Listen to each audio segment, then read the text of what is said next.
Hello friends, this video on Morphology of Flowering Plants part 13 is brought to you by examfear.com. No more fear from exam.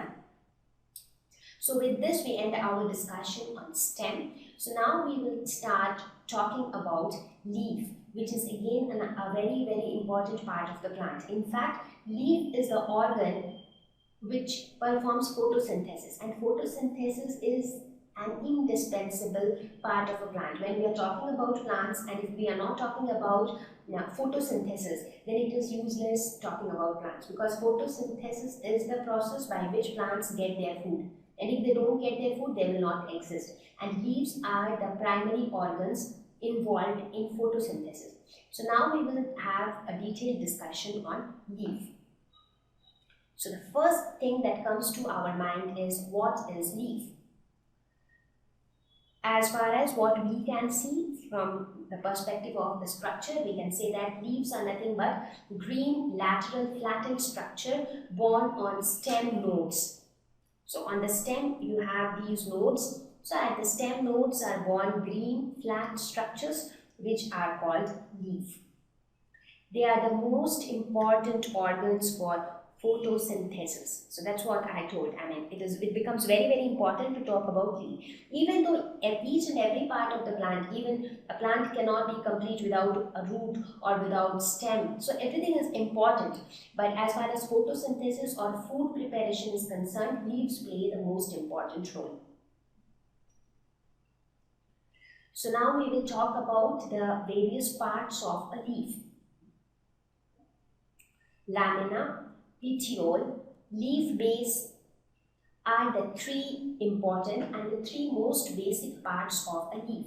So now looking at the structure of a leaf, let us see which part is called lamina, which part is called petiole, and which part is the leaf base. So lamina is basically this portion, the green expanded portion of a leaf which we actually see. That is the lamina.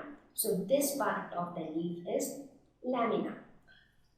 So lamina is done. Petiole, what is a petiole? Petiole is nothing but a green colored stalk which actually holds the leaf, or which attaches the leaf to the stem. So that stalk like structure is known as petiole. So basically this structure is the petiole, or the stalk which holds the leaf to the stem is petiole. And the third part is leaf base. That is the basal part of the leaf. So the very base of the leaf, or the point of the stem on from where the leaf arises, that is the node. That is called node. So node is a part of the stem, and the part of the leaf which attaches it to the node, that is known as the leaf base. So this becomes the leaf base. So these are broadly the three parts of a leaf. So now we will talk about each of these parts in detail. We will talk about the function of each of these parts. Now let me tell you one more thing. When I talk about lamina, sometimes lamina is also known as leaf blade. So many people, or in many books, you will see that leaf blade and lamina are used interchangeably. Let us now talk about the different parts of a leaf in little more detail. So let us see what are those three parts: lamina, petiole, and leaf base. So we will start our discussion with lamina. As I said, what is lamina? The green expanded part of the leaf which we can see. That is lamina, which is often also known as leaf blade. So this is how your lamina looks like. So this entire green part of the plant or the leaf is lamina. So this entire portion is lamina. Now on this lamina you can actually see the small pores, extremely minute pores which are present, which are known as stomata, and these stomata actually helps in exchange of gases. The cells of the lamina also contain chloroplast, and chloroplast is the one which actually contains chlorophyll, which in turn helps in the process of photosynthesis. So lamina is the most important part of the leaf because it contains chlorophyll. Again, it contains stomata which helps in gaseous exchange. Veins and veinlets are present on the lamina. Now when I say veins and veinlets, So these are the veins. You can see these lines. So these are the veins. You can further see that these lines further get subdivided into more lines. So these are called veinlets. Right? So veins and veinlets are also present on the lamina. Now we will see what do these veins and veinlets do. So basically the veins or the veinlets are nothing but they are tube-like structures. Like when we talk about the human body, we talk about arteries and veins, right? So what do? They are tube-like structures which actually help in circulation of blood throughout the body. So similarly, a similar type of function is performed by these tube-like structures called veins and veinlets on the leaf blade. So they are present on the lamina. Let us talk about the next part of the leaf, that is petiole. Petiole is nothing but the leaf stalk. So this leaf stalk is petiole, right? So what do you think would be the function of a petiole? Obviously it holds the leaf. Now only if the leaf blade is there, I mean something has to be there to hold it in place. So petiole does that job. Now if you talk about the appearance of petioles in different plants, we actually see that there are plants where the petioles are quite long. There are plants where the petioles are quite short. In fact, we also do have plants where petioles are not at all present. So it is not a mandatory part of a leaf. That means even if a petiole doesn't exist, the leaf can very well do its designated function. However, if a plant or if a leaf has a long thin petioles, it allows the leaf blades to flutter in wind. You would have actually seen that when there is when air blows or when there is wind blowing, what happens? The leaves keep moving, right? Why does that happen? That's because of that long petiole. The longer the petiole, the more fan-like structure the leaf will have and it will move more. So this petiole is a flexible, thin structure, and because of its flexibility, as I said just now, it is because of this flexibility that the leaves actually flutter in wind. It also helps, now since it is flexible, it again also helps the lamina to be present in the correct orientation towards light, because as I said, lamina is that part of the leaf which contains chloroplast, and chloroplast contains chlorophyll, right? And chlorophyll is something which is necessary for photosynthesis, and photosynthesis is the process which provides food to the plant, and that is a mandatory thing, correct? So now we actually need to take care of the fact that the lamina always is in the correct orientation to light, so that the leaf blade or the chlorophyll and the sunlight can actually react with each other so that photosynthesis can take place. So petiole performs another important role in keeping the lamina at the correct orientation towards light so that photosynthesis can happen. Okay.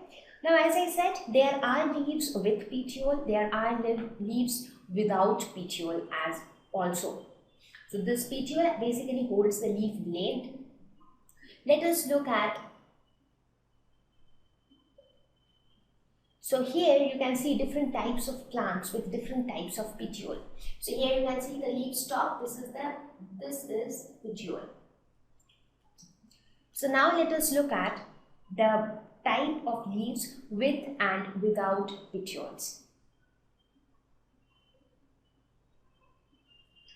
So now, there are basically two types of leaves.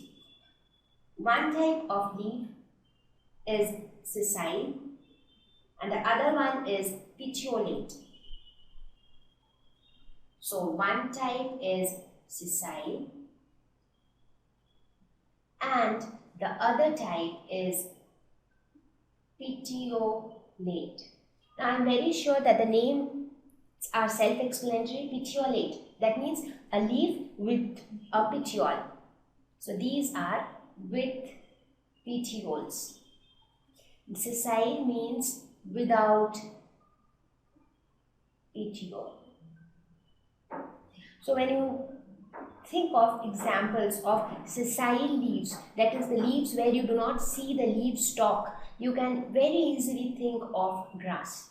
So in grass, you can actually see the leaves, but do you ever see the leaf stalk? We don't really see the leaf stalk. So they are examples of sessile leaves.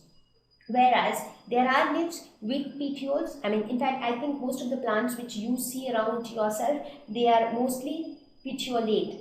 So for example, look at this plant. This is an example of petiolate.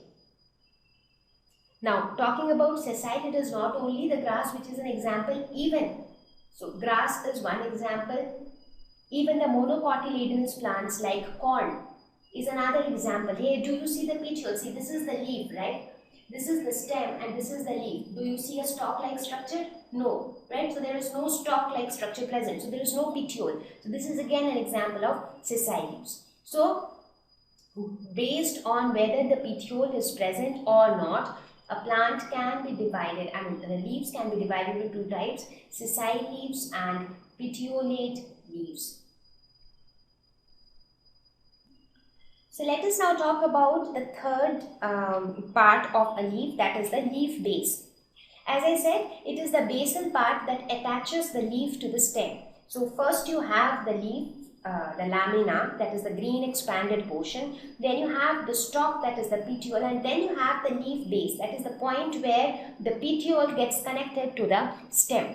So that part is leaf base. It protects the axillary bud. So that is the function of the leaf base. It helps because even the axillary buds will be present at the axil of the leaf, or it will be present somewhere near the leaf base. So it basically protects the axillary bud. Now, talking about the structure of the leaf base, like here in this plant which you can see here, leaf base is like just the terminal end of the leaf stalk. You do not see it distinctly or prominently, right? But there are plants, for example, the leguminous plants like beans. There, the leaf base is very swollen, so you can distinctly see it as a swollen structure, and this swollen structure is given a different name, and that name is pulvinous. Let us see. So this is how a legumes plant look like. So in these kind of plants, the leaf base is swollen. So if you look at these kind of plants, these are the leaves. So on the leaves you will have the petioles, and if you look at the base of the petioles, they are quite swollen structures. So they are known as, in legumes, swollen leaf base, and this swollen leaf base is known as pulvinous. Again, in some other type of plant, for example, if you take the example of grass, what happens in grass? In grass we see the leaves. We do not see the leaf stalk or the petiole. So where is the leaf base? In grass, if you closely look at the grass, the base of the leaf forms a sheath-like structure. Like you will see that this base actually forms a folded kind of a structure from where it arises. So if you go deep down to the base from where the leaves are getting originated, you will see that it forms a sheath-like structure.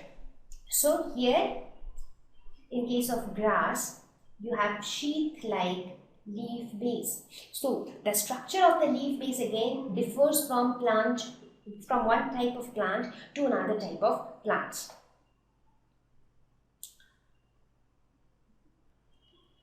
So let us now talk about few other important structures of a leaf.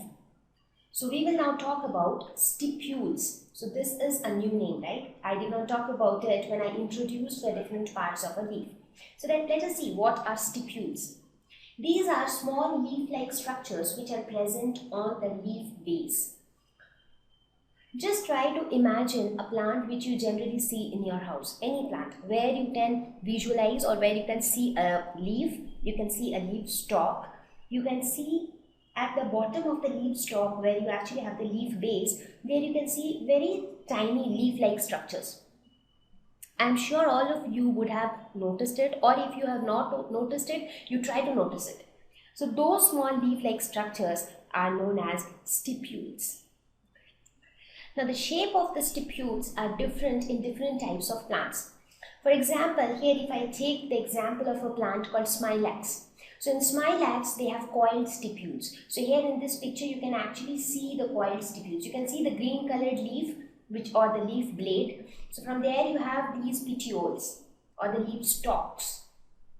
But at the base of the leaf stalks, you can actually see coiled structures. So these are the coiled stipules. Whereas if you take another example of a plant like ziziphus, you can actually see that the stipules are spiny, that is, they are spine-like structures. So here if you see, you actually have spine-like structures, thorny structures present. So they have spiny stipules. So not only these two examples, variety of plants have stipules in variety of different shapes. So they are stipules. So thank you. Please visit www.examfear.com to watch more videos, attempt free online test, get free study material, find tutors and mentors. Thank you once again.